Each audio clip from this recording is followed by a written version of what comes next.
histórico evento que sucedió hace 49 años atrás, en plena dictadura, ¿no? En un momento en el cual se empezaba a instaurar este régimen.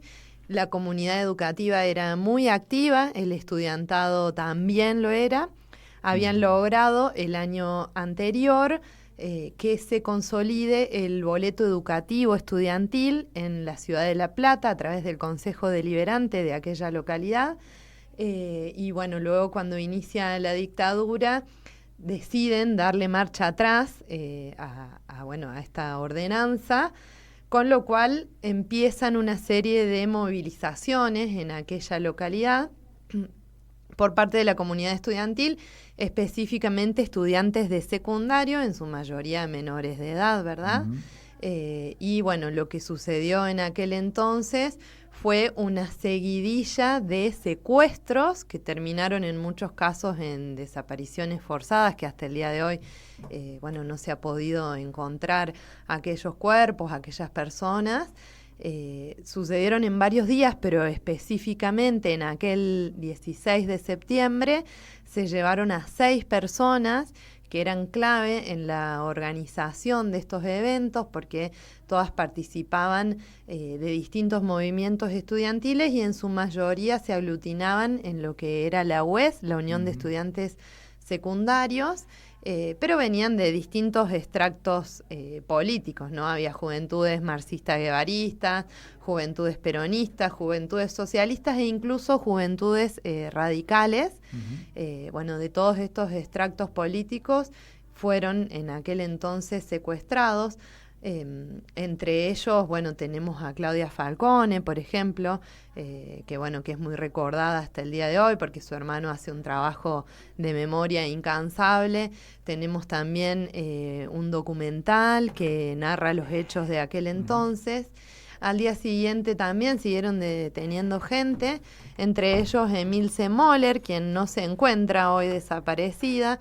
Emilce fue directamente puesta a disposición del Poder Ejecutivo Nacional, que era un mecanismo que utilizaban en aquel entonces para encerrar gente sin el debido proceso legal, pero eran blanqueados ese tipo de personas, ¿no? Y pasaban a estar en otro tipo de cárceles con cierta garantía mínima, por decirlo de alguna manera. Por lo menos de que no iban a terminar. Y que se sabía dónde estaban. Sí, exacto. En general una situación parecida a los que habían sido detenidos durante la democracia. Claro, exacto. Sí, que muchos de ellos, incluso tenemos algunos referentes en Río Cuarto que han estado en esa condición y siempre narran en los encuentros de verdad y memoria que pasar a disposición del Poder Ejecutivo Nacional era en cierta forma un alivio, ¿no? Esa fue la situación de Emilce Moller, quien hasta el día de hoy también hace estos trabajos de memoria, verdad y justicia y narra con mucho dolor lo vivenciado en aquella época. Ella fue, junto con otras personas que pudieron salir vivas de la situación, testigo en la causa. La causa, tuvo varias etapas, ¿no? Los últimos juzgamientos fueron del año pasado. Hubo otros en la década del 90, los cuales, después recibieron las leyes de perdón de Menem. Entre ellos, estamos hablando de Camps y de Echecolatz, que murió en medio del proceso. Pero Camps logró conseguir este beneficio, ¿no? del perdón por parte del Poder Ejecutivo.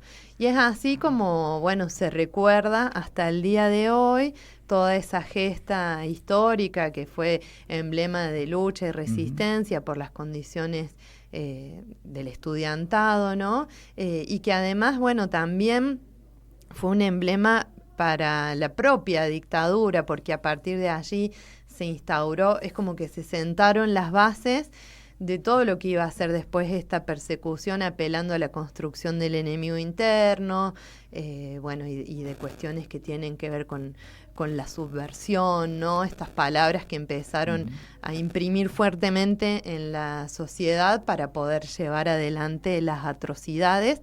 Las convirtieron en teoría, incluso sacaron manuales que fueron de carácter obligatorio para todo el sistema educativo y donde lo que intentaban era apelar directamente a los cimientos de la educación y de la cultura argentinos. Estoy recordando otro protagonista de la Noche de los Lápices, es Pablo Díaz. Sí. Hoy tiene 64 años y un detalle, acaba de terminar el secundario. Claro, bueno, quedó truncado su proyecto de vida. Él dijo que no podía volver a estudiar, sino, bueno, le faltaban los compañeros. Claro, sí. Pero finalmente a los 64 años pudo completar la escuela secundaria. Bueno, un poco de belleza en medio del horror, ¿no? Eduardo Massa, ¿qué tal? Muy buenas tardes. Buenas tardes, ¿cómo les va? Les consulto a ambos. A ver, se insiste mucho en que la línea de sucesión presidencial, no digo que cambia, pero sí las condiciones en las que asumiría eventualmente, por supuesto, nadie está deseando ningún cambio, ni la interrupción del sistema democrático. Les decía, hoy escuché en algunos medios insistir en que hasta el 10 de diciembre, si se produce la renuncia de Javier Milei, la vicepresidenta asumiría como presidenta, pero estaría obligada a llamar a elecciones. Yo entiendo que no. A ver. Es la sustituta natural e inmediata del presidente, por ausencias cortas o prolongadas, por razón de enfermedad o por las razones que fuera. Es la sustituta inmediata, de manera tal que asumiría sí o sí. Claro. Pero claro, no es el caso de los intendentes que no tienen viceintendente, entonces sí el que lo sucede tiene que llamar elecciones. O tiene que ser designado por el cuerpo deliberativo. Claro. No entiendo que no tiene que llamar a elecciones y que tiene que continuar el mandato hasta completarlo. Distinto es el caso si se produjera una cefalia de los dos miembros del Poder Ejecutivo. Por supuesto. El titular y el suplente. Así es. Así que en ese marco uno imagina que hay un montón de especulaciones en este momento. Siempre se ha especulado sobre eso y siempre los medios fundamentalmente han especulado sobre eso. Hay algunos actores de la política, algunos integrantes del Congreso que en alguna oportunidad utilizaron algunas de estas herramientas como para sembrar la duda de la continuidad o no, de la estabilidad o no de ciertos gobiernos. Pero en realidad el juicio político no es nada más que eso, una evaluación política que hace la Cámara de Diputados sobre el desempeño del funcionario sobre el cual se está haciendo, a los fines de que continúe o no continúe su mandato. Si no continúa, si haya mérito suficiente, acusa ante el Senado y el Senado decide que debe ser sustituido. Y el reemplazo es el natural que prevé la Constitución. Es el Senado. Es el Senado. No es la Asamblea Legislativa en ese caso. No, es el Senado. La Cámara de Diputados oficia de acusador, por así decirlo. Con 2/3 de los votos tiene que decidir la acusación, fundarla, explicitarla, y con eso le llevan la acusación hacia el Senado. El Senado hace de juez o de jury de enjuiciamiento. Y el Senado es el que emite el dictamen de la continuidad o no del funcionario sometido al juicio político. Recordemos que presidente, vicepresidente, jefe de gabinete e integrante de la Corte. ¿O jefe de la Cámara de Diputados? No. Jefe de gabinete puede ser sometido a juicio. Perdón, estaba pensando en la línea presidencial, en la línea de sucesión presidencial. No, quienes pueden ser sometidos. Vicepresidente y después... El jefe de gabinete y los integrantes de la Corte. Todos ellos son los que pueden ser sometidos a juicio político. Exactamente. No los jueces de inferiores al de la Corte. Porque para eso está el Consejo de la Magistratura. Exactamente. Bien. ¿Cómo es la línea de sucesión presidencial? En circunstancias normales. Presidente, vice, Senado y diputados. presidente de diputados y presidente de... Y en ese caso, la Corte también quedaría en una última como en quinto escalón, claro, por así decirlo. Porque también se puede nombrar un gobernador en algún momento de la Asamblea Legislativa. Claro, pero eso ya es con la intervención de la Asamblea Legislativa. Estamos hablando de la sustitución natural. Provisional. Exactamente. Provisional. Pero que puede ser interrumpida si hay una Asamblea Legislativa. Y si medio de la Asamblea Legislativa, por supuesto, cesa es lo que sucedió cuando asume Duhalde, por ejemplo. Claro. Previamente Rodríguez Sá y bueno, y algunos Puerta. otros. Claro, lo que pasa es que generalmente se produce eso. Y Camaño, ¿no? También fue el quinto de esa semana. Pero generalmente sucede eso. Se producen las sustituciones previstas en la Constitución de manera provisoria, pero no resisten, no se estabilizan, no continúan, renuncian a esa posibilidad, entonces prácticamente obligan a la legislatura, al Congreso, a definir quién es el sustituto. Y me imagino que la Corte será la que menos quiere agarrar esa papa caliente en ese momento, ¿no? Y aunque hay alguna duda. Pues algún imagino cortesano mal. ha demostrado mucha vocación. Hay uno de que se propone público. reiteradamente, en forma solapada, muy sutil, muy cuidadosa y muy puntual, hablando del medio ambiente, hablando de las modificaciones políticas que deben instrumentarse, hablando del sistema económico y hablando de la inflación. Busca proyectarse como un hombre con personalidad suficiente y teoría y formación suficiente para ejercer la magistratura. Creo que ya sé de quién habla. Digamos que tiene una ventaja, es el único que no fue elegido por decreto. El único que no fue designado por decreto. Y aceptó. Los otros dos sí aceptaron, más allá de que después se corrigió esa anomalía. Y es el único que dijo hace poco que ellos debían resolver el caso de Cristina Kirchner, el caso ¿cómo se conoce mediáticamente el juicio? El caso Vialidad. El caso Vialidad, que hay que resolverlo antes de que vengan las elecciones. Puso muy en claro de que él tenía en miras de que las elecciones estaban como un hito en la proyección de ese caso y que por lo tanto debía resolverse antes de esa situación. Se estaba definiendo políticamente que él quería que eso, definir la posibilidad de que Cristina Kirchner fuera candidata o no antes de las elecciones. Para evitar que tuviera fueros. Estaba proscribiendo. No, pero además, si así hubiera sido electa y asumiera en estas elecciones de octubre, el fallo que ellos eventualmente hubieran emitido con posterioridad causaba efecto. Y no había por qué, no tenía fueros, digamos, para impedir la ejecución de ese fallo. Pero en realidad lo que quería era un pronunciamiento, estaba asusando, empujando un pronunciamiento político sobre la posibilidad de la candidatura de Cristina.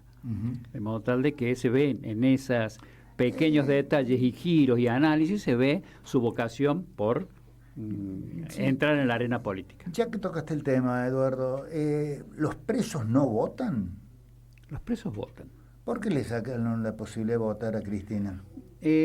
Lo que yo no alcancé a profundizarlo demasiado, como para analizarlo a fondo, pero lo que sí alcancé a leer en varios de los artículos es que se trata de una definición de integrar o no el padrón electoral.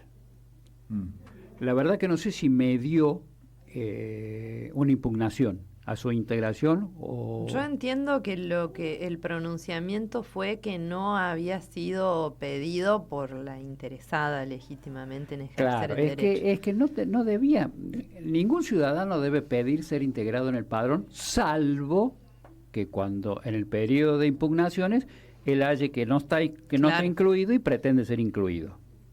Bien, ese sería el pedido de que quiero estar en el padrón. Cristina Kirchner no debía pedir estar en el padrón. Sin embargo, se promovió un incidente entre el juez electoral en Santa Cruz y la jueza dictaminó de que sí que debía estar. Que no había motivo, que la sentencia no importaba motivo alguno legal para excluirla del padrón. Y la Cámara Nacional Electoral, modificó ese fallo y dice que no puede estarlo. pero resalta en ese texto, en esa resolución, resalta que Cristina no pidió, pero en realidad no debía, no era necesario que me diera un pedido de estar inscripto. Ningún ciudadano debe pedir que esté inscripto. Pero al estar en prisión domiciliaria, lejos del lugar donde está inscripta como votante, de la mesa que donde le correspondía votar, claro, debía pedir permiso para trasladarse para votar. Claro. O sea, permiso. Sí, está bien, permiso, porque debía comunicar el objetivo de la salida del lugar de alojamiento, que es el departamento de San José 1111, y trasladarse al sur, a votar allá. Eso era lo que ella debía hacer, como por la situación legal en la cual se encuentra. Pero que estuviera en el padrón o no estuviera en el padrón no estaba en discusión. Sin embargo, es eso lo que se está resolviendo, lo que se resolvió en ese momento. Por supuesto que todavía no está firme ese resolutorio y falta definir cómo va. Y faltan algunas semanas todavía para el 26 de octubre. El gobierno las cuenta en ruedas bursátiles. ¿Cuánto falta para llegar al 26 de octubre? A propósito, ayer escucharon a Javier Milei presentar el presupuesto 2026. Primero, algunas cuestiones que hablan de la inconsistencia del proyecto. Prevé un dólar que es inferior al que hoy cotizó en bolsa. Sí. En fin, este es un pequeño problema. Bueno, después hay recortes impresionantes a las universidades, por ejemplo, pero también hay un recorte muy fuerte a la Agencia Nacional de Discapacidad. Es decir, se incumple la ley que ya fue aprobada por el Congreso, vetada por Milei, y vuelta a aprobar por el Congreso al rechazar el veto. ¿Qué pasa cuando un presidente se niega a cumplir una norma? Porque está claro de que está buscando demostrar que no la va a cumplir. Sí, sería una sustracción de sus deberes funcionales, incumplimiento de los deberes funcionales, lo cual le importa mal desempeño y daría base a un posible juicio político. Pero en realidad, yo creo de que este hombre que ha tenido, digamos, la demostración clara de una expresión popular como fue la elección de Buenos Aires, 40% del padrón nacional, de que sus políticas no tienen la aceptación generalizada como lo plantean algunos medios, fundamentalmente los medios oficialistas. Yo creo que este hombre ha dado vuelta a la página y se ha dado cuenta de que este rumbo no le da hándicap para continuar en la acción política, y me parece que es como que ha tomado la decisión de hasta acá llegué, punto. De modo tal de que ha hecho lo suficiente, ha hecho la diferencia suficiente, ha ayudado de manera holgada a sus sostenedores económicos, a los grupos económicos que lo sostienen, y por lo tanto está en condiciones de irse ya, y no quiere, me parece, ya más complicaciones. Digo esto por lo siguiente. Años anteriores el presupuesto no lo hacía aprobar, lo complicaba, no lo renovaba. A él le daba eso una libertad de acción y selección y disposición de los recursos, porque estaban sujetos a la vieja ley, se reconducía el viejo presupuesto, y por lo tanto tenían absoluta libertad de acción, porque el presupuesto anterior estaba trazado, dibujado, por así decirlo, o desarrollado, en una moneda que no era el mismo valor que se estaba ejecutando. Concretamente, los cálculos para que el presupuesto nacional se formalizara para el año 2024 eran calzados o tomados sobre números del 2023. Un ajuste encubierto. Claro, y los del 2024, y en el 2024 se hacía el cálculo para el 2025, o sea, el presupuesto de este año está calculado con los números del año pasado. Sí, sí. De manera tal de que, y que tampoco hubo, o sea, seguimos con el presupuesto del año del 23. Con lo cual, él tiene un presupuesto de 100.000 millones, pero no sé la cifra, estoy tirando una cifra cualquiera, pero en realidad hoy esa cifra es insignificante para ese rubro, para ese concepto. De modo tal que tiene absoluta libertad de cumplir. Siempre va a estar cumpliendo porque lo mínimo que aporte va a cubrir el número que se dibujó o que se trazó allá en el 2023. De manera tal de que a él no le servía tener un presupuesto nuevo. Por eso me pareció siempre una torpeza que algunos legisladores se prestaran a discutir la letra chica y el detalle y los centavos y el por qué y el para qué de cada uno de los presupuestos, porque en realidad lo que estábamos haciendo era facilitarle la tarea. Bueno, entonces no hay presupuesto, yo hago lo que yo quiero. Y en realidad lo que debían tener era una norma a la cual ajustarse. Le ayudaron a no tener una norma a la cual ajustarse. Bueno, también le ayudaron a darle los poderes especiales para que pueda dictar las reglas que quiere. También le ayudaron en otra serie de cuestiones más. Eximía a sus ministros de dar explicaciones porque las daba él. Exactamente. De modo tal de que siempre le facilitaron la gestión en ese punto. Y yo creo que hoy quiere repetir la misma historia. Y está haciendo lo que cree más disruptivo y más antipolítica para precisamente lograr su objetivo, que no tener presupuesto. Él no quiere tener la condición de presupuesto. Si no tiene la condición de presupuesto, ¿cómo va a cumplir y de qué manera va a cumplir? ¿Cuál va a ser el límite numérico que tiene que ajustar el cumplimiento de su acción y el aprovisionamiento de los recursos suficientes? ¿Cuál es la cantidad de ese recurso si no tiene presupuesto? Entonces está jugando a que no tener presupuesto. Es mi análisis al respecto. Está jugando a no tener presupuesto. Y de paso, los provoca la discusión, afirma cosas insustentables, insostenibles económicamente y numéricamente, matemáticamente son insostenibles, entonces con eso él cumple eso. Y de paso va anticipando, a mi ver, por eso digo, está cansado, no quiere más, se quiere ir. O sea, él va a cumplir los 2 años, porque nadie lo va a digamos, salvo algo grosero, extremadamente grosero. Salvo que alguna rueda bursátil lleve el dólar a 5.000 pesos. Sí, pero quienes manejan la rueda bursátil y quienes juegan en la rueda bursátil y quienes trabajan en ese marco tienen otros mecanismos con los cuales funciona ese gobierno. Si no, preguntémoselo al CEO de Clarín, que él dice, prefiero seguir siendo lo que soy y no presidente de la nación. Tengo más función y más poder hoy que... Entonces... en ese mecanismo... Cargo menor, se dijo a Carlos Menem cuando era presidente. Bien, de modo tal de que en definitiva quienes tienen esa facultad y esos poderes, quienes están en la rueda bursátil, quienes son los que podrían ser afectados en ese sentido, y tienen otros mecanismos, no recurren al juicio político, hacen la suya. Incluso lo hicieron otros golpes. Y ya adquirieron todo lo que necesitaban, ya se los llevaron del país, es decir que la tarea está consumada de alguna manera, ¿no? Exactamente. Si vos recuerdas que hablábamos del riesgo país cuando comentábamos hace un par de meses atrás, supe decirte, el riesgo país es nada más que el consejo que da un ente internacional a los inversores internacionales para ver si les conviene o no les conviene invertir en el país. No es una calificación a la gestión económica del país. Es simplemente un consejo al inversor. Y bueno, ya se lo dieron al consejo del inversor. Ya está. Dicen, no va, el riesgo es muy alto. No vayan ahí.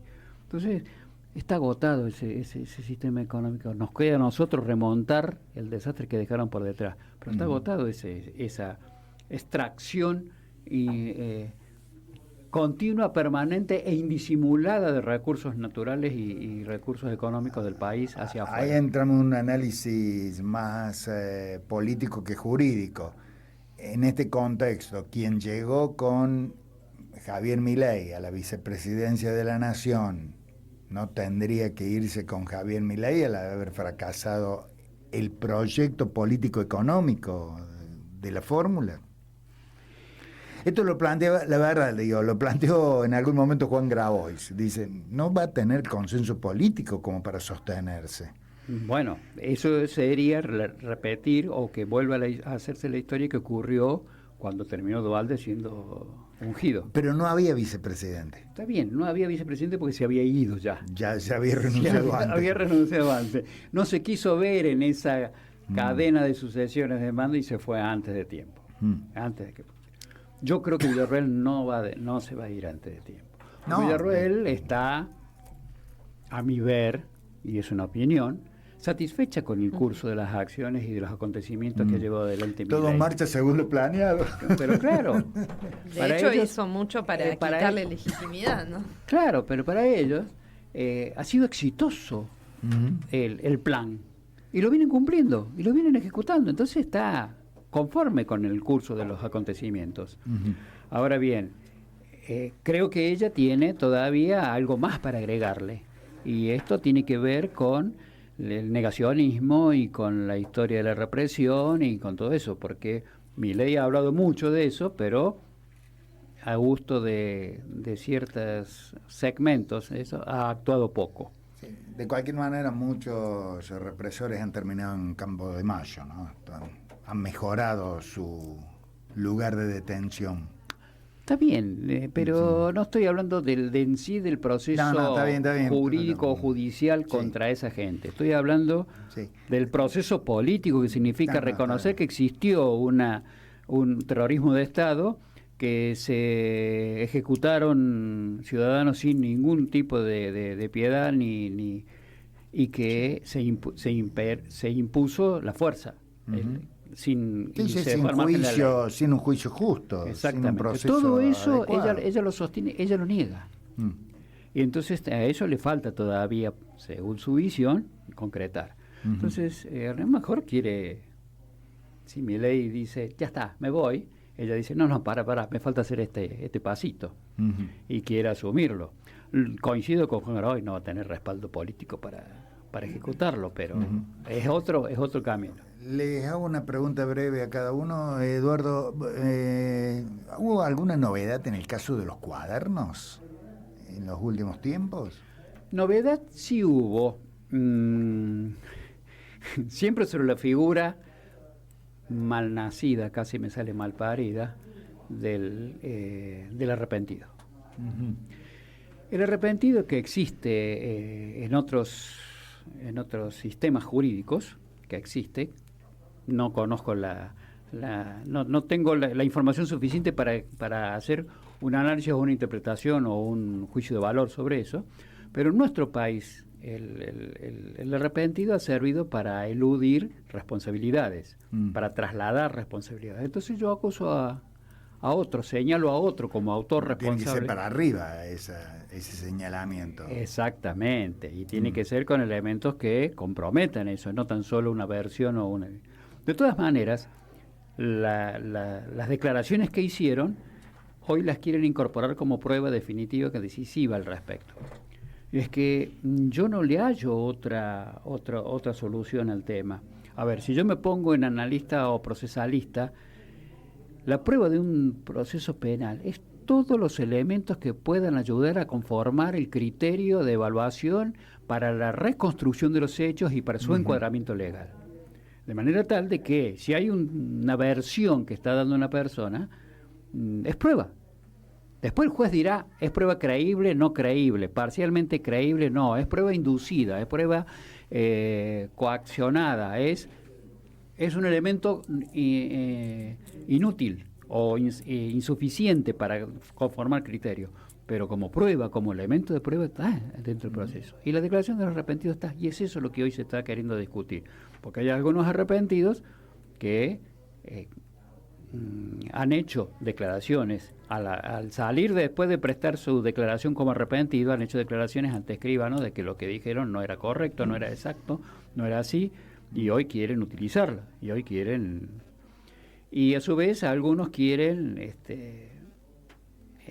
no llegar a juicio, no ir al proceso, porque está comprometido todo su estatus y su situación y su posicionamiento social, económico y de conjunto. Entonces, están tratando de eludir ese tema, pero precisamente lo que se está discutiendo y lo que están es admitiendo que esas declaraciones tienen que ser parte del proceso.